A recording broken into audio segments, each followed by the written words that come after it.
Okay तो अब तक हमने समझा था difference between professional versus hospital, what is DRG, DRG समझ में आ गया। अब यहाँ पे कुछ हमारे पास क्वेश्चन आंसर हैं, तो इनको थोड़ा हम डिटेल में समझेंगे, उसके अकॉर्डिंग आप लोग अपना इंटरव्यू प्रिपरेशन कर सकते हो। सो इसमें क्या क्या है, क्वेश्चंस, डिटेल एक्सप्लेनेशन, हॉस्पिटल और facility billing focused, real claim example होंगे, what to say in interview, crisp answer. Okay, now you can modify as per you. First question is what is DRG in acute billing? So answer देखो, उसके according फिर आप अपना answer prepare करना। Question देखो पहले, यहाँ पे जो लिखा हुआ है उसे समझो, ठीक है। सो एक्सप्लेनेशन, सबसे पहले DRG का फुल फॉर्म क्या था हमारा? Correct. So DRG, diagnosis related group, is a payment methodology used in inpatient hospital billing, यही है। एक पेमेंट मेथोडोलॉजी है जो कि हमारी inpatient hospital billing में यूज होती है। Instead of paying for each service, the payer, mainly Medicare, pays a fixed amount based on diagnosis ICD-10 CM, procedure ICD-10 PCS, patient condition MCC या CC severity, age और discharge status। इन चार चीजों के behalf पे insurance company decide करती है DRG, then उसके according वो पेमेंट कर देती है एक फिक्स्ड अमाउंट। डिटेल में हम पिछली क्लास में अपना पढ़ चुके हैं। सो ये आपका एक आंसर है, ठीक है। Hospitals are reimbursed under MSDRG system. This is your guideline which insurance company are following, MSDRG system. इसके अकॉर्डिंग डीआरजी डिसाइड होता है और इसी के ब्याह पे पेमेंट होती है। तो जब भी आप काम करोगे, आप डीआरजी के ब्याह पे आपको चेक करना है कि आपका जो एक्सपेक्टेड अमाउंट था वो आपको मिला या नहीं मिला, ठीक है। So this is your first question and this is your answer. Now you can modify as per you if you need, ठीक है। समझ में आया? Key points, payment is fixed regardless of actual cost, ठीक है। पेमेंट फिक्स्ड है, जो उसकी आप सर्विस की जो एक्चुअल कॉस्ट होगी वो डिस्पोज कंपनी डिसाइड करेगी। For example, patient admitted for pneumonia with complications grouped under DRG 193, ठीक है। Hospital bill $25,000 but DRG reimbursement is only $11,500. Hospital gets $11,500 only. समझ में आया? So interview answer, DRG is a fixed reimbursement system used for in-person hospital billing where payment is based on diagnosis, procedures and severity rather than individual services. ये answer है, one liner. अगर वो describe करने के लिए बोलता है तो आप लोग as per above data explain कर सकते हो, जितना मैंने आप लोगों को सिखाया। हो जाएगा? अब ये आप जाके ध्यान अपने माइंड में आपको चीजें सीक्वेंस में डालनी है कि जब सामने वाला ये क्वेश्चन पूछेगा तो इससे रिलेटेड और कितनी नॉलेज है आपको। अगर वो थोड़ा अदर से कोई क्रॉस क्वेश्चन कर दे इसी के आंसर से, तो आपको आंसर देना है। 5-6 चीजें जितनी मैंने आपको लाया उतनी नॉलेज इनफ है। अगर आपने उतना भी उसको डिस्क्राइब कर दिया, you are selected. Okay, so next question आपका हो सकता है कि can we bill HCPC codes along with DRG और are we billing HCPC code with DRG. So पहले थोड़ा समझेंगे, देन उसका आंसर डिसाइड करेंगे। Okay, so explanation inpatient DRG billing. Okay, DRG billing obviously for the inpatient hospital admission, है ना। So HCPC और the CPT codes are not separately रिम्बर्स्ड, they are used for tracking services only, not payment. Exception, some outlier payments in plans or pass-throughs. Actually होता क्या है, जो भी हमारे HCPC या CPT revenue code kind of होते हैं डीआरजी के अंडर में, हम सारा कुछ एक साथ बिल करते हैं, जैसे मैंने दिखाया था रूम का लैब का, बट उसकी कंबाइंड पेमेंट आती है। सो ऑब्वियसली कहने का मतलब ये कि क्या सेपरेटली रिम्बर्सेबल होते हैं? सो नो, जो भी आपको ग्रुप पेमेंट मिलती है वो सारा उसी के भी आपको डिसाइड होता है, आपको पेमेंट मिल जाती है, ठीक है। For example, surgery done in patient, CPT codes build information purpose only, payment based on the DRG, not CPT. So that means जितनी भी CPT and other HCPC code, revenue code हम लोग बिल करते हैं, वो सारा होता है informational purposes. That means जो सर्विस को पूरा डिस्क्राइब करता है कि एक्चुअल में क्या क्या सर्विसेज ऐड ऑन हुई थी, कैसे क्या हमने दी थी, ठीक है। बट पेमेंट आपको कैसे मिलेगी? एज पर द DRG, उसके अकॉर्डिंग जो भी आपका DRG उस पर्टिकुलर सर्विस का डायग्नोसिस के ब्याह पे, बीमारी के ब्याह पे आपको उसकी पेमेंट टोटल मिल जाएगी। So interview answer क्या होगा? No. HCPC codes are not separately reimbursed under DRG. Payment is bundled. Though codes may be reported for tracking purpose only. That means we are billing HCPC code along with the DRG, but we are not getting the payments individually on the HCPC codes. We are receiving payment as per the DRG guideline and the fixed amount. So no, equity quotes are not reimbursable, but we are billing only for the tracking or the information purpose. याद रहेगा? Next question है आपका, what is net down process. ठीक है, so net down का मतलब होता है reducing billed charges to match expected reimbursement contractual adjustment. So normally terms अलग पूछा गया, लेकिन मतलब वही है कि जो भी आपने अमाउंट बिल किया था, आपका डीआरजी के अकाउंट में पेमेंट आ गई, तो बिल्ड अमाउंट में से टोटल चार्जेस में से आपने डीआरजी वाला अमाउंट माइनस का, जितना बचा वो कॉन्ट्रेक्चुअल एडजस्टमेंट हो गया. सो net down reducing billed charges to match expected reimbursement. So net down का मतलब है कि जो हमारा बिल्ड चार्ज था उसको रिड्यूस करना, इसके साथ जो हमारा एक्सपेक्टेड अमाउंट था एज पर द डीआरजी. सो जो रिमेनिंग अमाउंट है वो हमारा कॉन्ट्रैक्ट एडजस्टमेंट जाता है. Use when charges are higher than allowed amount to avoid overpayment for audit issues. Sometimes ऐसा भी होता है कि आपका अमाउंट जो एक्सपेक्टेड अमाउंट होता है उतना ही क्लेम पे छोड़ा जाता है, बाकी सब हम ऑलरेडी राइट ऑफ कर देते हैं, ताकि जैसे ही पेमेंट आएगी ऑटोमेटिकली सिस्टम में पोस्ट होगी और हमारा claim settled. No balance no further work. समझ में आया? तो इसका एग्जांपल ये है कि बेसिकली चार्जेस हमने 10,000 बिल किए थे, कॉन्ट्रैक्टेड रेट कितना है 4,000 की ही पेमेंट आनी थी, तो नेट डाउन एडजस्टमेंट कितना हो गया 6,000. So you mean net down adjustment and contractual adjustment is the same in hospital billing in DRG.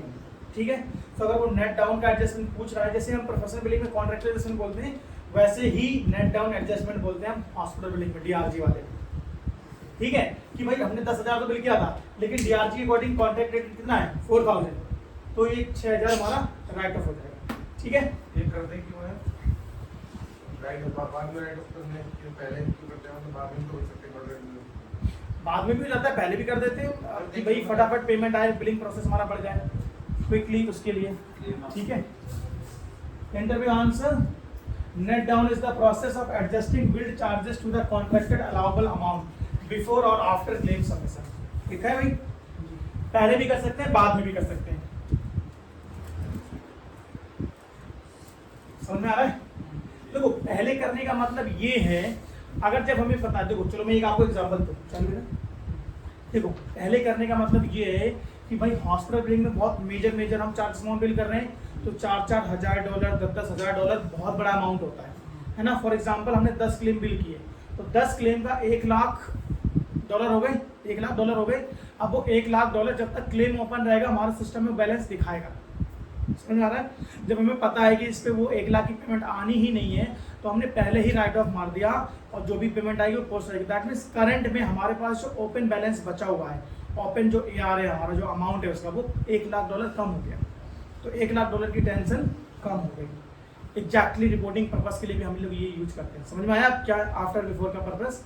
तो वो डिपेंड करता है आपकी कंपनी आपका प्रोसेस करवा रहा है नहीं करवा रहा है, डॉक्टर करवा रहा है नहीं करवा रहा है.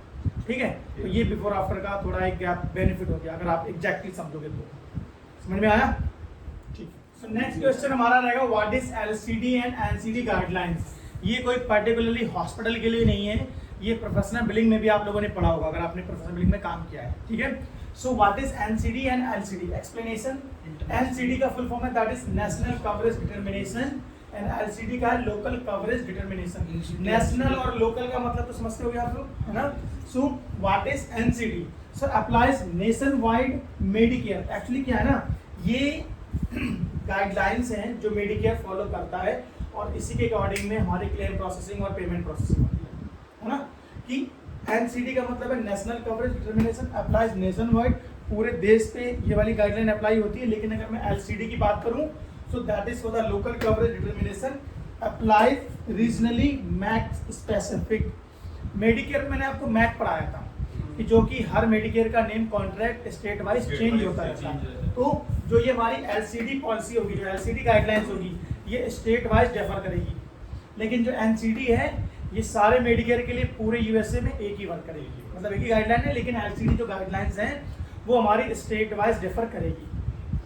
ठीक है, मतलब डिफरेंट अलग अलग होंगी हमारी LCD वाइज, है ना, स्टेट वाइज. कि भाई अगर नोवेटा सोल्यूशन इन स्टेट्स में है तो उसका LCD की अकॉर्डिंग पॉलिसी अलग है, और अगर मेडिकॉट कॉस्ट करके और जो अदर हमारे बैंक होते हैं वो उस रेट में अलग हैं तो उसमें अलग होगा. ठीक है, ये पर्पस समझ में आया. अब ये होते क्यों है, एलसीडी एनसीडी का पर्पस क्या है? So they define medical necessity, covered diagnosis code, documentation requirements. Medical necessity that means जो भी आप सर्विस बिल कर रहे हो वो एक्चुअल में रिक्वायर्ड है या नहीं है, डायग्नोसिस का जो सीपीटी डायग्नोसिस का जो कंपेटिबिलिटी है वो करेक्ट है नहीं है, डॉक्यूमेंटेशन हो सकता है कि किसी पर्टिकुलर गाइडलाइन के अकॉर्डिंग कोई डॉक्यूमेंटेशन रिक्वायर्ड हो। तो ये 2-3 पर्पस होते हैं जिसके हिसाब से हम ये गाइडलाइंस फॉलो होती हैं। एग्जाम्पल समझते हैं इसका। एग्जाम्पल है कि भाई विटामिन डी टेस्ट करवाया पेशेंट ने, अब इसमें हो सकता है कि covered only if diagnosis matches LCD list. So as per LCD list कुछ हमारे पास सेलेक्टेड डायग्नोसिस कोड हैं और वो डायग्नोसिस कोड हमें जो भी सीपीडी कोड हम बिल कर रहे हैं उसके अकॉर्डिंग मैच होनी चाहिए। अगर आपके डायग्नोसिस कोड ऊपर नीचे हुए तो आपका क्लेम डिनाई हो जाएगा by stating that not medically necessary और as per the LCD guideline. Then you have to look into the denial. आप चेक करोगे कि भाई कौन सी एलसीडी आर्टिकल आईडी है, कौन सी एलसीडी गाइडलाइन के अकॉर्डिंग हमारा क्लेम डिनाई हुआ है और उसमें सीपीटी और डायग्नोसिस कोड का ग्रुप क्या है, कौन सा डायग्नोसिस कोड मैच होना चाहिए। तो जाहिर सी बात है जब भी आप डिनाइल्स पे काम करते हो सबसे पहले डिनाइल को वैलिडेट करते हो। तो ये मेडिकल नेसेसिटी वाला डिनाइल यहाँ पे आ जाता है डायग्नोसिस वाली कंडीशन में। तो जब भी आपके पास डिनाइल आता है आप चेक करते हो डायग्नोसिस कोड और सीपीटी को, और उसके लिए हम यूज करते हैं एमसीडी सर्च। जिनका बैच अभी कंप्लीट नहीं हुआ है वो भी जब डिनाइल पढ़ेंगे तब आपको समझ में आएगा कि एग्जैक्टली आप step by step medical necessity के डिनाइल को कैसे हैंडल करते हैं। आप लोगों का पीछे वालों का हो गया है तो आपको आई थिंक मेडिकल नेसेसिटी का डिनाइल पता होना चाहिए। ठीक है, एमसीडी सर्च की वेबसाइट पे जाते हैं, वहाँ पे हम स्टेट वाइज अपनी आर्टिकल आईडी निकालते हैं, उसके ब्याह पे ग्रुप 1 ग्रुप 2 ग्रुप 1 का मैचिंग करते हैं सीपीटी डायग्नोसिस कोड। अगर ऑलरेडी मैच है तो जाहिर सी बात है हमारा क्लेम इनकरेक्टली डिनाई हुआ है। आप कॉल करोगे, उसको रिप्रोसेस करवाओगे, अपील करोगे, और अगर इनकरेक्ट है तो जाहिर सी बात है कोडिंग को आप एस्केलेट करोगे, कोडिंग नहीं उसका डायग्नोसिस कोड करेक्ट करेगी, देन उसके बाद हम क्लेम फिर से रिसबमिट करेंगे। ठीक है, समझ में आया? ये था हमारा एलसीडी और एनसीडी। सो इंटरव्यू में आंसर आप क्या दोगे? सो इंटरव्यू आंसर आपका बनता है कि NCDs are national Medicare coverage rules while LCDs are local policies that define Medicare necessity and coverage criteria. ठीक है, NCD national coverage determination, LCD local coverage determination, NCD works nation wise and LCD works local region wise as per the Medicare मैक्ट। तो ये policy समझ में आ गई। बस आपको यही एक्सप्लेन करना है कि एलसीडी एनसीडी में डिफरेंस क्या है, एनसीडी की गाइडलाइंस कैसे वर्क करती हैं और एलसीडी की गाइडलाइन कैसे वर्क करती हैं। हो जाएगा। नेक्स्ट क्वेश्चन पे पढ़ते हैं। नेक्स्ट क्वेश्चन है हमारा, how many boxes are there in UB04 form. So this is very simple question है ना। सो UB04 CMS, अच्छा जैसे हम CMS 1500 बोलते हैं उसको, UB04 को क्या बोलते हैं? CMS 1450 and this has 81 form locators FLS fields। ठीक है, बॉक्सेस मत बोल देना, फॉर्म लोकेटर्स बोलना। वही यहाँ पे लिखा है, चाहे भले को पूछ रहा है how many boxes are there in UB04 form. So what you will answer? In UB04 form there are 81 form locators। I mean the UB04 has 81 form locators। याद रहेगा। अब इसके जो मेन हमारे जो फील्ड लोकेटर्स हैं वो मैं आपको 5-6 कॉमन बता चुका हूँ, वो याद कर लेना। वो आपसे पूछ सकता है कि okay tell me any 3 to 4 field locators which you remembered you faced on daily working in your company, then you can tell them normally used for in-patient hospital और facility billing। यही होता है, हॉस्पिटल के लिए use करते हैं claim form को। वो पर्पस आपको क्लियर होना चाहिए कि UB04 हम क्यों यूज करते हैं। फॉर एग्जांपल फील्ड लोकेटर 42 में रेवेन्यू कोड जाते हैं और फील्ड लोकेटर 67 में डायग्नोसिस कोड जाते हैं। Interview answer, UB04 contains 81 form locators used to capture facility billing claims। Clear है? Okay, so next question is inpatient, outpatient and recurring type of bill codes। So normally जैसे आपने place of service सीखी थी professional billing में कि भाई इन patient की हमारी प्लेस ऑफ सर्विस क्या है 21, आउट पेशेंट की प्लेस ऑफ सर्विस क्या है 22, ऑफिस की प्लेस ऑफ सर्विस क्या है 11, इमरजेंसी की प्लेस ऑफ सर्विस क्या है 23, हॉस्पिटल की प्लेस ऑफ सर्विस क्या है 34, home tele for health kind of अलग अलग होती है। ठीक, तो इसमें आपको 3 टाइप ऑफ बिल याद करने, और जरा इसमें मैं आपको एक्सप्लेन भी करूंगा कि टाइप ऑफ बिल कैसे बनता है, जो 3 अलग अलग डिजिट है उसमें क्या क्या होता है। डिटेल में नहीं जाना है, बस 2-3 टाइप ऑफ बिल याद कर लो। टाइप ऑफ बिल का पर्पस पता होना चाहिए। ठीक है, so type of bill is 3 digit code obviously. So इसमें जो पहला डिजिट होता है दैट एक्सप्लेन फैसिलिटी टाइप। ठीक है, जो हॉस्पिटल है उसका टाइप क्या कैसा है। सेकेंड केयर टाइप कि उसको क्या सर्विस दी जा रही है। Third frequency. ठीक है, 3 चीजें होती हैं, ये आप लोग याद कर लेना। Then good to go. Now common 4 यहाँ पे लिखे हुए हैं, ये मैं जरा आपको बता देता हूँ। सकते हैं एक्चुअली क्या होता है, ठीक है। So first one is the 111 in patient admit through discharge,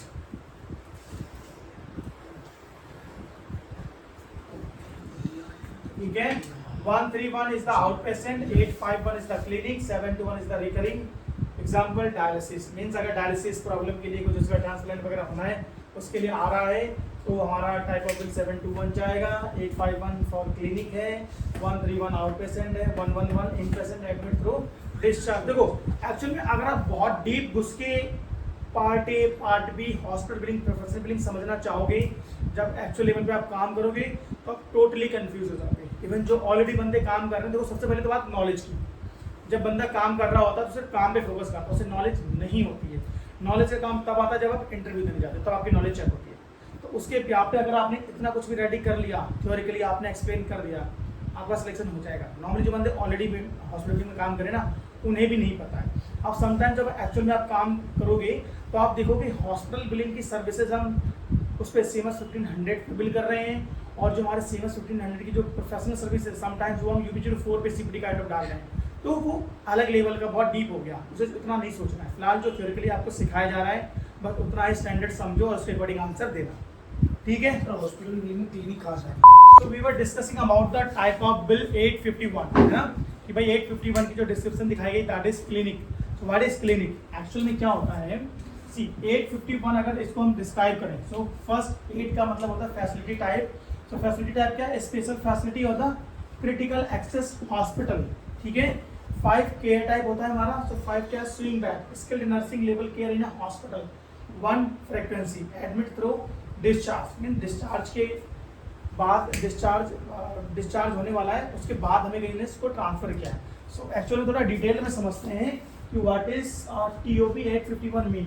so TOB 851 का मतलब होता है critical access hospital billing for swing bed services final claim. Okay, swing bed क्या है इसको थोड़ा समझने का ट्राई करते हैं। तो मैंने क्या बोला, अगर हम डीप में घुसोगे तो आपको पूरा कॉन्सेप्ट क्लियर करना पड़ेगा, है ना। और वो तभी क्लियर होता है जब आप एक्चुअल में काम करते हो और चीज़ों को प्रैक्टिकल यूज करो या फिर आप अपने अकॉर्डिंग रिसर्च करो, अगर आपको चीज़ें पता हैं तो। अब देखो अभी आप समझ जाओगे क्योंकि मैं समझा रहा हूँ, है ना। So in simple terms a critical access hospital is billing for a patient who receive skilled nursing care like a nursing home level of care inside the hospitals, and this is the final bill for the stay. What is swing bed? Actually swing bed है क्या? Swing bed बताता हूँ आपको, है ना। So a swing bed allow a hospital bed to swing between acute care, hospital level care, skilled nursing care, rehab, long term recovery, common for elderly patients, post surgery rehab, patient not ready to go home but no longer need acute care. Okay, acute care का मतलब मैंने बताया था जो patient hospital में, main जो हमारा hospital रहता है ड्यूरिंग ट्रीटमेंट जो रहते हैं, कि उनका रखना है और उनका रखने का पर्पस ये है कि उनका ट्रीटमेंट कंटिन्यूसली चल रहा है। अब क्या, जैसे कोई उसकी मेजर सर्जरी, एग्जाम्पल दिखा दूँ मैं नीचे फिर समझाता हूँ, है ना। सो रियल लाइफ एग्जाम्पल क्या है कि आप patient undergoes hip replacement surgery, उसकी हिप रिप्लेसमेंट की सर्जरी हुई है, फाइन, अभी अंडरगोस उसकी सर्जरी कंप्लीट हो गई, स्टेप 1 के अब अक्यूट केयर में जाएगा, जो मीन हमारा हॉस्पिटल इन पेशेंट होता है वहां पे आया। Patient stay in hospital for surgery recovery, acute faces में क्या हुआ, उसकी सर्जरी रिकवर हो गई, सर्जरी हो गई। अब क्या स्टेप 2 आएगा, swing bed transition, that after stabilization patient still needs physical therapy nursing care. मतलब सर्जरी तो हो गई है लेकिन सर्जरी के बाद भाई बहुत दिनों तक हमें पेशेंट की टेक केयर करनी होती ना, तो मुझे घर ना भेज के हॉस्पिटल में ही रख के, मतलब kind of skilled nursing facility जो होती है हॉस्पिटल का जो मेन एरिया है, जो हमारा सर्जरी वाला काइंड ऑफ जो हम हॉस्पिटल का मेन एरिया होता है ना, होता है कि भाई अगर सर्जरी होनी है तो पहले हम इस वाले वार्ड में रखते हैं, एक बार वहाँ से डॉक्टर सब कुछ देख लिया, उठा के हमने उसे दूसरे वार्ड में डाल दिया साइड में, जहाँ पे सिर्फ उसकी टेक केयर की जा रही, नर्स RND, डॉक्टर बहुत कभी कभार आता है, होता है ना। इंडिया के वार्ड में भी अगर देखो, जैसे वो सर्जरी होनी होती है तो डॉक्टर जब तक सर्जरी नहीं होती है डेली आते रहते हैं। जहाँ एक बार सर्जरी हो गई फिर भी आपको हम डिस्चार्ज नहीं कर सकते, तो दूसरे वार्ड में डाल देते हैं, वहाँ पे जो भी नर्स वगैरह होती हैं वो आपका टेक केयर करती हैं, और फिर डिस्चार्ज जब तक हम घर नहीं भेजते जब तक आप प्रॉपर फिट नहीं हो जाते, है ना। तो पैसा तो तब भी हॉस्पिटल चार्ज करता ही है ना आपसे, तो इसके हम क्लेम्स अलग बिल करते हैं। मतलब बिल तो हॉस्पिटल बिल में जा रहा है लेकिन टाइप ऑफ बिल तो हमें अलग दिखाना पड़ेगा ना, तो उसी के अकॉर्डिंग उसका पैसा बनेगा। समझ में आया? तो क्या होता है कि जो स्टेप 2 था हमारा, stabilization patient stay in physical therapy nursing care, तो उसके लिए क्या करेंगे, instead of transferring to a nursing home the hospital uses a swing bed, है ना। सो इंटरनली वो दूसरी प्लेसेस में उसको डाल देता है, वहां पे उसका ट्रीटमेंट चलता रहता है। Step 3 billing.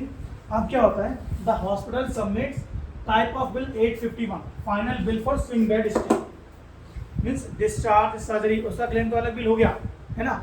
अब अलग से जो टाइप ऑफ बिल हमारा final bill for swing bed stay, जो हमने उसको दूसरे बेड पे डाला था, दूसरा हमने अंडर ऑब्जर्वेशन और जो वैसे टेक केयर करने के लिए रखा था, उसका बिल हमारा टाइप ऑफ बिल 851 के साथ में जाएगा। ठीक है, एग्जांपल क्लेम डिटेल्स क्या है यहाँ पे, जरा इसको देखो। सो फील्ड हमारी क्या, facility critical access hospital, type of bill 851, patient strict 10 days swing bed, और services nursing care, rehab therapy, और बिलिंग टाइप फाइनल क्लेम। ये सबसे उस पेशेंट का लास्ट क्लेम जाएगा, इसकी पेमेंट आ जाएगी, हमारा सेटल, पेशेंट अपने घर जाए, हो गया। तो this is how type of bill differently इसका क्लेम अलग अप्लाई होगा, इसका क्लेम अलग अप्लाई होगा। करेक्ट। अब देखो इसकी इसी में स्विंग बेड की भी देखो अलग अलग टाइप ऑफ बिल है ना। अगर देखोगे तो 850 का मतलब क्या है, स्विंग बेड नॉन पेमेंट और zero claim, 851 swing bed final claim, 852 interim bill first claim, 853 interim bill continuing, 854 interim bill last. तो इतना डिटेल में घुसने की नीड हमें नहीं है, हमें इससे मतलब ही नहीं है। हम कौन याद रख रहा है, जो कोडिंग टीम है वो करेगी। टाइप ऑफ बिल गलत आया, आप वैलिडेट करो क्या गलत है, करेक्ट कौन सा जाएगा, उठा के कोडिंग टीम को भेजो, अपने आप सही करेंगे। और मोस्टली हॉस्पिटल बिलिंग में यही होता है, हॉस्पिटल बिलिंग में कोडिंग आप नहीं छेड़ सकते हो, AR कोडिंग नहीं छेड़ सकता है, क्योंकि भाई उसमें कई हजार डॉलर्स के क्लेम होते हैं। आपने थोड़ा सा भी भसड़ कर दी, गलत क्लेम बंद कर दिया, तो भाई पेमेंट तो गई, तो सीधे डॉक्टर की एस्केलेशन आएगी। इसीलिए कोडिंग वाले केसेस हम जल्दी जल्दी टच नहीं करते हैं हॉस्पिटल बिलिंग में, कोडिंग टीम को एस्केलेट करते हैं। बट हाँ, एस्केलेट करने से पहले आपको प्रॉपर वैलिडेट करना पड़ेगा कि वो डिनाइल ट्रू है और स्पेसिफिकली क्या डिनाइल है, उसमें करेक्शन हमें क्या चाहिए। समझ में आया, आगे बढ़े। ठीक, ऑनलाइन ठीक है। 721 रिकरिंग। अब अच्छा ये भी समझना है तो समझ लो कि रिकरिंग भाई कोई डायलिसिस प्रॉब्लम है उसको हो रही है, तो उसके लिए टाइप ऑफ बिल 721 बिल करेंगे, उसका भी अगर डिटेल में जाओगे तो कुछ ऐसा ही निकलेगा। ठीक है, तो यहाँ पे जितने भी टाइप ऑफ बिल मैंने डाले हैं, आप लोग चैट GPT पे जाना और ऐसे ही उनको थोड़ा समझना। इंग्लिश में समझना है, उसको बोलना कि प्लीज एक्सप्लेन, हिंदी में समझाओ, मुझे कुछ भी समझ में नहीं आ रहा, नहीं समझ में आया फिर बोलना मुझे समझ में नहीं आ रहा और अच्छे से समझाओ, वो आपको बिल्कुल बच्चे की तरह बैठा के समझाएगा। सो इंटरव्यू आंसर क्या है, types of bill identifies facility service type and frequency. For example 111 for in patient and 131 for the out patient. तो जो भी उसने पूछा था कि इसका टाइप ऑफ बिल क्या है, इसका टाइप ऑफ बिल क्या है, इसका टाइप ऑफ बिल है, तो उसके अकॉर्डिंग डिस्क्रिप्शन और टाइप ऑफ बिल अपने याद कर लेना। ठीक है, ये आपको करना पड़ेगा। ठीक है, सो कार्क claim adjustment reason code, why claim adjustment denied, and RARC remittance advice remark code additional explanation. ठीक है, so that means this is your main reason and this is your sub reason कि भाई उसके बारे में additional बताना है कि वो एक्चुअल में वो डिनाइल क्यों आया। दिस इज योर कार्क और रार्क, है ना। फॉर एग्जांपल अगर आपका कार्क 50 है, CO50 काइंड ऑफ, तो CO50 हमारा डिनाइल होता है नॉट मेडिकली नेसेसरी, और रार्क एडिशनल डिटेल देगा, M15 रिमार्क कोड है हमारा, से बताएगा missing documentation. That means medically necessary है, नहीं है, उसके अकॉर्डिंग डॉक्यूमेंटेशन मिसिंग है। तो अगर आप इससे कोई जो आपके पास डॉक्यूमेंटेशन जो आपको सपोर्ट करता है, मेडिकल नेसेसरी सपोर्ट कर रहा है, वो डॉक्यूमेंटेशन आप सपोर्ट कर दो, आपका क्लेम हम फ्री प्रोसेस करेंगे, पे करेंगे। समझ में आया। सो दिस इज योर कार्क और रार्क, means cork is your main denial code और रार्क is your remark code which provides additional information about the denial. ठीक है, समझ में आया। Interview answer, cork gives the primary reasons, cork gives the primary reason for denial and while रार्क provides additional explanation. समझ में आ गया। Now what is AOB and what is ABN and AOB? आप लोगों ने नहीं पढ़ा, पिछले लोगों ने पढ़ा है। What is ABN and AOB बताओ। ABN it is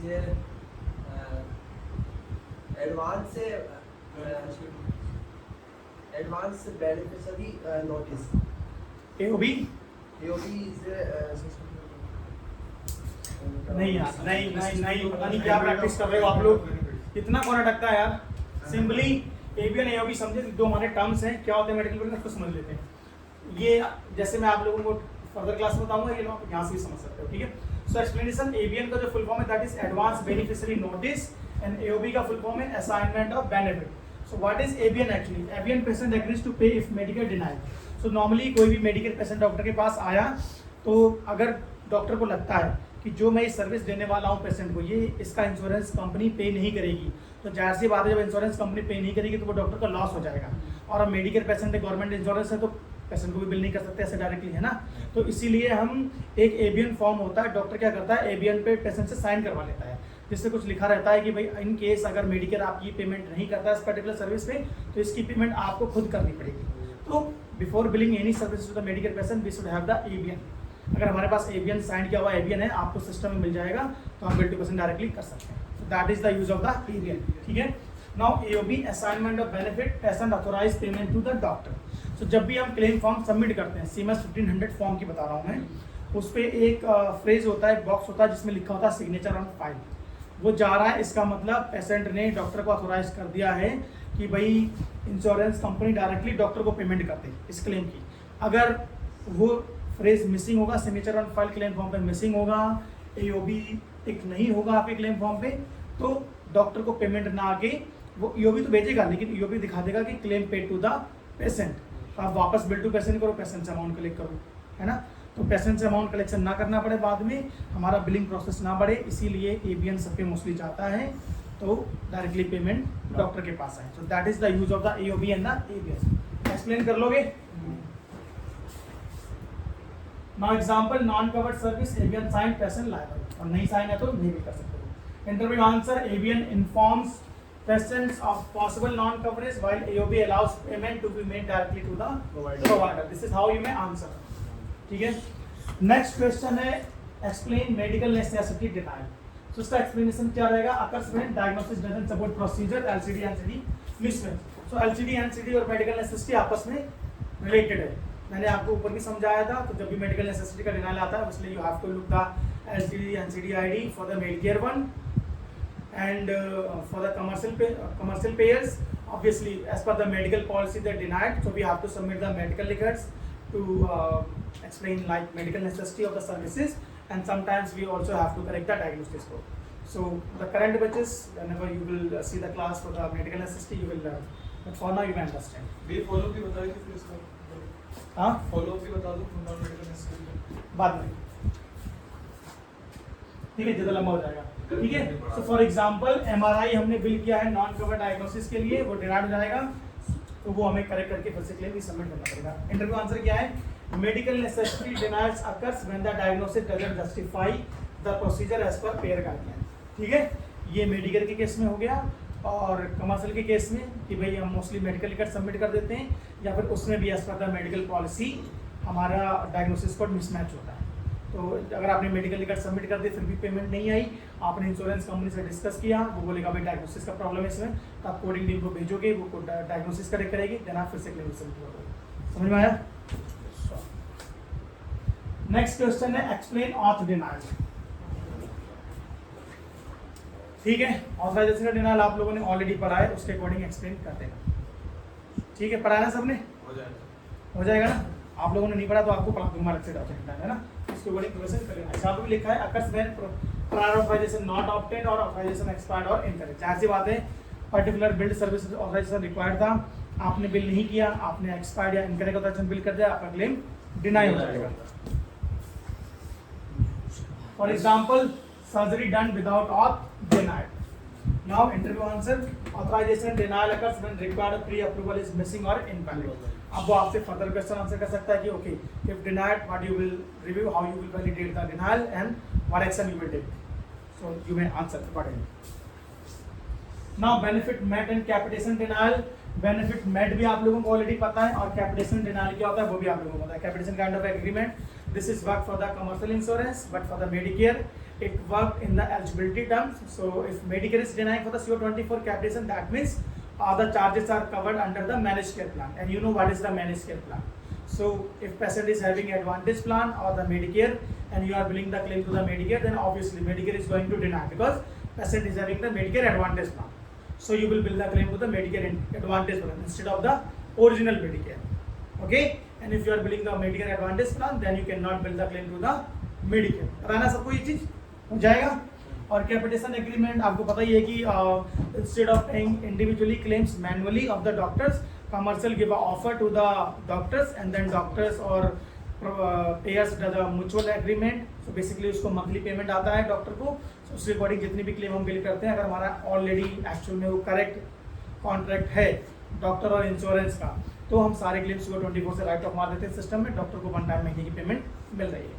यही है benefit maximum accident, that means whatever the services we are billing for the patient to the insurance company, they have already exhausted in terms of counts of the services और may be the amount. ठीक है कि भाई insurance ने plan purchase किया था, but उसके contract के हिसाब से इंश्योरेंस कंपनी ने बोला था कि हम आपको एक ईयर में मैक्स टू मैक्स $1,000 की पेमेंट कर सकेंगे। 1000 के बाद अगर आप कोई भी हमें क्लेम बिल करोगे, हम उसकी पेमेंट नहीं करेंगे और आपको अपनी जेब से पेमेंट करना पड़ेगा।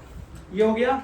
या फिर जैसे एनुअल वेलनेस कोड होते हैं, प्रिवेंटिव सर्विसेज कोड्स होते हैं। प्रिवेंटिव सर्विसेज कोड साल में एक ही बार आप लिख सकते हो, एनुअल चेकअप करा सकते हो। अगर आपने एक बार एनुअल चेकअप करा लिया, आप फिर से एनुअल चेकअप कराने गए, तो जाहिर सी बात है आपका क्लेम डिनाई हो जाएगा बेनिफिट मैक्स एक्सीडेंट के लिए। तो वो आपको उस केस में रिव्यू करना होता है कि एक्चुअल में हमने प्रीवियसली कब बिल किया, पेशेंट के प्लान में कितने बेनिफिट है, देन उसके अकॉर्डिंग आप एंड एक्शन लेते हो। ठीक है, समझ में आया? आगे बढ़े। तो भाई यहाँ पे लिखा है एक्सप्लेनर्स की benefit met patient exceeded coverage limits, capitation provider already paid fixed amount per patient, but this is for the commercial, for the Medicare there is different, है ना, जो कि मैं आपको एलिजिबिलिटी वाला बता दिया। So example, therapy visits exceed limit denied, interview answer, benefit met means coverage limit is exhausted, while capitation means provider is prepaid under a fixed agreement। समझ में आ गया? ओके, सो नेक्स्ट क्वेश्चन है हमारा, sick baby claim denied but mother paid, next action क्या होगा? What if we have billed baby claim and the mother claim? Actual होता है क्या है, जब भी हॉस्पिटल में मदर एडमिट है ना, प्रेग्नेंट थी, उसने बेबी को बोर्न किया, अब क्या होता है, दोनों के क्लेम हमने सबमिट कर दिया। अब होता है क्या, सेम टाइम पे जब होता है भाई बंदा तो नया नया बच्चा तो आया ना, अब उसकी डिटेल्स इंश्योरेंस कंपनी के पास नहीं होती। हम दोनों क्लेम बिल कर दिए, मदर का क्लेम पे हो गया बट उसका बेबी का क्लेम डिनाई हो गया। अब हम क्या करेंगे इसमें explanation, newborn initially build under mother ID, है ना, लेटर नीड्स सेपरेट आईडी। होता है क्या, स्टार्टिंग में तो हमने फटाफट इंश्योरेंस कंपनी को रिकॉर्ड के लिए उसकी मदर की जो मेंबर आईडी थी उसके अकॉर्डिंग हमने क्लेम बिल कर दिया। बट अगर इंश्योरेंस को हमने कॉल नहीं की, पेशेंट ने उसने नहीं इन्फॉर्म किया, तो उसका क्लेम में भी डिनाई हो गया। जब डिनाई हो जाता है तो करते हैं कि हम लेटर नीड सेपरेट आईडी। तो जब बाद में मदर अपने बेबी को एनरोल करा देगी तो उसकी एक सेपरेट मेंबर आईडी बन जाती है। तो हमें क्या करना है, चेक बेबी एनरोलमेंट, अगर उसका एनरोलमेंट अपडेट हो गया है, हमें कुछ नहीं करना, अपडेट इंश्योरेंस डिटेल्स मीन्स उसकी मेंबर आईडी अपडेट करो सिस्टम में, उसके पर्टिकुलर नाम की, और रिबिल कर दो बेबी का क्लेम फिर से। समझ में आया? ये करना है। एग्जांपल्स, बेबी क्लेम डिनाइड, उस टाइम उसकी पर्टिकुलर नो आईडी थी, बाद में पॉलिसी में वो ऐड हो गया, उसकी नई मेंबर आईडी बन गई। तो आप कुछ मत करो, सिंपल उसकी एलिजिबिलिटी वैलिडेट करो, कॉल पे वैलिडेट करो, अगर वो इनरोल्ड हो गया है उसकी मेंबर आईडी उठाओ, अपडेट करो सिस्टम में और उस क्लेम को रिबिल मार दो, पेमेंट आ जाएगी। ठीक है,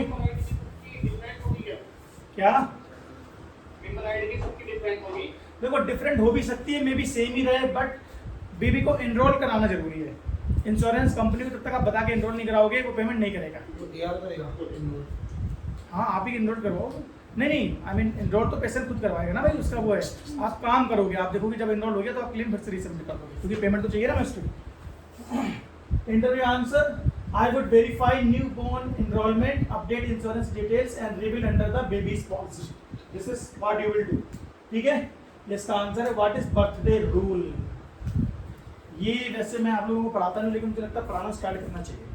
बर्थडे रूल कुछ नहीं होता, अगर आप चैट जीपीटी पे डालोगे ना समझ में आ जाएगा।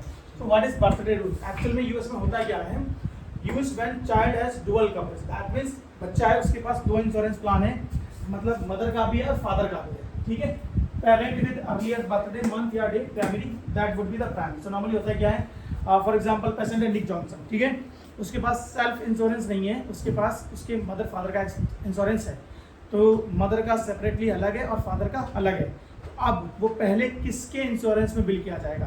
तो जाहिर सी बात है प्राइमरी सेकेंडरी आपको पता है यूएस में होता है, तो सबसे पहले किसका इंश्योरेंस पे करेगा, फादर का या मदर का? तो वहाँ पे बर्थडे रूल आता है। तो होता क्या है, जिस भी पेरेंट का सबसे पहले ईयर में पहले बर्थडे आएगा उसको क्लेम फाइल किया जाता है, that is your birthday rule, है ना। सो वही लिखा है कि used when child has dual coverage parent with earlier birthday month और डे प्राइमरी मींस अगर सेम मंथ में भी है तो जिसका पहले डे में आएगा उसको बिल करेंगे, या फिर मंथ अलग अलग है तो जिसका पहले महीना आएगा बर्थडे का उसको बिल करेंगे, है ना। फॉर एग्जाम्पल मदर का बर्थडे आता है मार्च में, फादर का जुलाई में, so mother is the primary one, है ना। तो सबसे पहले क्लेम उसको बिल करेंगे मदर को, सेकेंडरी करेंगे फादर को, ठीक है। So interview answer, birthday rule determines primary insurance based on which parent's birthday comes earlier in the year. Okay okay, अब अगर कोई पूछ ले व्हाट इफ मदर और father having same date of birth, what you will do? Insurance की date check करेंगे, पहले insurance कितने लिया था। Correct. Good job. So, how to decide primary payer using birthday rule? है ना? So, explanation steps: compare month, day, not year. सबसे पहले तो एक्चुअल में कि आप अगर बर्थडे रूल में से कैसे प्राइमरी आइडेंटिफाई करोगे, है ना। सो आप दोनों की बर्थडे चेक करोगे, सबसे पहले किसका आता है, मंथ में या फिर डे में।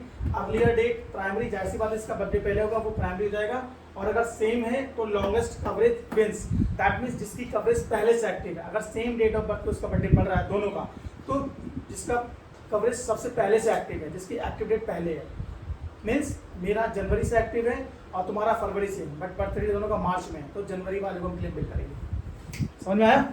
वो आप एलिजिबिलिटी चेक करके उसकी देख सकते हैं। Examples, both born on June 10, check policy start date, जिसकी पॉलिसी पहले स्टार्ट होती है आप उसको बिल कर दोगे। Interview answer, primary payer is decided based on the earlier birthday if same the plan active longer is primary. समझ में आ गया? Now what is ICD PCS? Explanation: ICD-10 PCS actually used for in-patient procedures, only 7 character alphanumeric codes. So normally professional billing में आपको बताया गया था CPT code हमारे 5 digit होते हैं, numeric, alphanumeric. So alphanumeric is the HCPC codes and the numeric one is the CPT code. But what we are using in hospital billing, that is ICD-PCS. So ICD-10 PCS actually 10 9 इसके version होते हैं। जब भी कुछ हमें update करना होता है एक नया वर्जन आता है ना, तो अभी करंट में जो वर्जन चल रहा है दैट इज ICD-10 PCS। इससे पिछला हमारा ICD-9 था। सो अभी ICD-10 PCS is in use, so used for inpatient procedures only, hospital inpatient जो मैंने बताया था आपको, अक्यूट केयर बिलिंग वाला DRG वाला, और 7 कैरेक्टर्स अल्फान्यूमेरिक कोड्स होते हैं। अगर कोई आपसे पूछे what is the ICD-10 PCS format, so 7 characters alphanumeric codes. Code एक दो देखने के लिए गूगल पे जाना, सर्च कर लेना, 2-4 कोड याद कर लेना कैसे दिखते हैं, ठीक है। ये प्रैक्टिस आप खुद कर लेना, कर लोगे? लो लिखा भी है यहाँ पे एग्जांपल्स कि अगर भाई हॉस्पिटल में गाल ब्लेडर का रिमूवल होना है, सर्जरी होना है, तो ये प्रोसीजर कोड हम बिल करेंगे 0FT44ZZ। समझ में आया? गूगल पे देखने की जरूरत नहीं, यहीं पे दिखा दिया। Interview answer, ICD-PCS is a coding system used to report inpatient hospital procedures.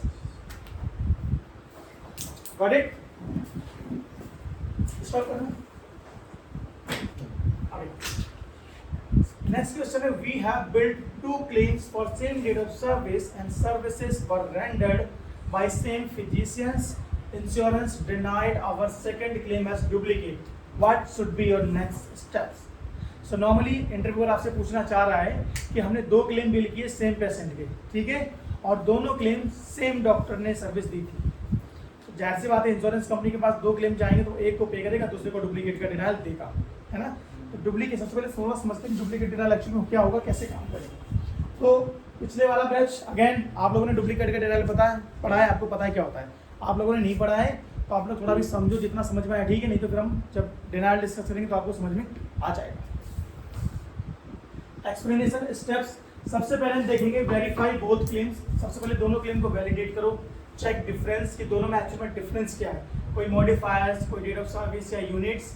If valid add modifier 59 76 77। Normally वो ये कह रहा है कि आप दोनों क्लेम को वैलिडेट करो। अगर आपको दिखता है कि दोनों सर्विसेज वैलिड है दोनों सर्विसेज वैलिड है मींस उस सेम डॉस पे डॉक्टर ने दोनों सर्विसेज पेशेंट को दी हैं, अलग अलग टाइम पे या सेम टाइम पे क्यों दी है, मतलब उसकी रिक्वायरमेंट होगी कुछ, वो डिपेंड करता है सर्विस पे। फॉर एग्जांपल अगर हमने 2 एक्सरे बिल किए हुए हैं तो जाहिर सी बात है एक एक्सरे की टाइमिंग अलग होगी, दूसरे एक्सरे की टाइमिंग अलग होगी, दोनों अलग अलग टाइम पे उसने एक्सरे रिव्यू किए हैं, उसको वो करा के आया था, उसके अकॉर्डिंग उसने उसको ट्रीटमेंट दिया, ठीक है। तो जाहिर सी बात है। और अब जो डुप्लीकेट के डिनाइल में जो मॉडिफायर्स यूज करते हैं दैट इज 59, 76 और 77. सो मोस्टली 76, 77 लगता है. 76 लगता है कि जैसे अगर जाहिर सी बात है जो उसने आपको सिनेरियो दिया है उस केस में मॉडिफायर लगेगा 76. ठीक है. यहीं पे सेम पेशेंट ने 2 सर्विस ली है सेम डे, लेकिन दोनों अलग अलग डॉक्टर से. तो पहले जिसका क्लेम पे हो गया तो उसका पे हो गया, दूसरे वाले का डिनाई हो ना डुप्लीकेट के लिए, तो दूसरे वाले डॉक्टर को मॉडिफायर 77 के साथ में क्लेम भी फाइल करना पड़ेगा अगर उसकी सर्विस सेकंड वाली जेन्युइन है, उसको पेमेंट आनी है तो. ठीक है. और 59 भी हम डुप्लीकेट के केसेस में लगाते हैं. वो जब आप लोग एक्चुअल में काम करोगे आपको पता पड़ जाएगा, या फिर अगर आपको हेल्थ चेक कोड इंडेक्स है तो कोड इंडेक्स ऐप लेना. ठीक है. अपील विद डॉक्यूमेंटेशन, अगर आपको लग रहा है इनवैलिड डिनाइल दिया है, मॉडिफायर ऑलरेडी लगा हुआ है फिर भी डिनाइल आ रहा है, तो आप लोग मेडिकल रिकॉर्ड के साथ में अपील कर सकते हो. मीन्स हमने मॉडिफायर लगा के क्लेम फाइल तो किया, या फिर मॉडिफायर ऑलरेडी लगा था फिर भी डुप्लीकेट का डिनाइल आ रहा है, तो अपील करने से पहले एक बार कॉल पर डिस्कस कर लो. रीप्रोसेस कर देता है, समझ जाता है तो ठीक है, नहीं करता है तो फिर जाहिर सी बात है आप सारे मेडिकल रिकॉर्ड्स लगाओगे, आप उसमें लिखोगे कि भाई both services perform separately on different time, please find out the attached medical records and process the claim for the payment. ठीक है. Examples, same date of service different provider add modifier 59 reveal, मतलब 59 लगा के reveal कर सकते हैं हम. सो interview answer क्या रहेगा कि after confirming the duplicate denial I would review both claims to determine if services are identical. If they are truly duplicate, I would close the account. Means अगर ट्रू डुप्लीकेट है कि भाई एक पे तो पेमेंट आ गई दूसरे पे पेमेंट नहीं आ गई, हमने अननेसेसरी डुप्लीकेट क्लेम फाइल कर दिया है, तो हम उसको राइट ऑफ कर देंगे और क्लेम को खत्म कर देंगे. ठीक है. I would close the account. If services are distinct or repeated, that means कि जो दूसरा हमने क्लेम बिल किया है वो एक्चुअल में उससे डिफरेंट है, अलग है, और रिपीटेड प्रोसीजर एक्चुअल में पेशेंट को दिया गया है, तो हम क्या करेंगे, I would correct the claim using appropriate modifiers and resubmit और appeal with supporting documents. So this is your answer in this case.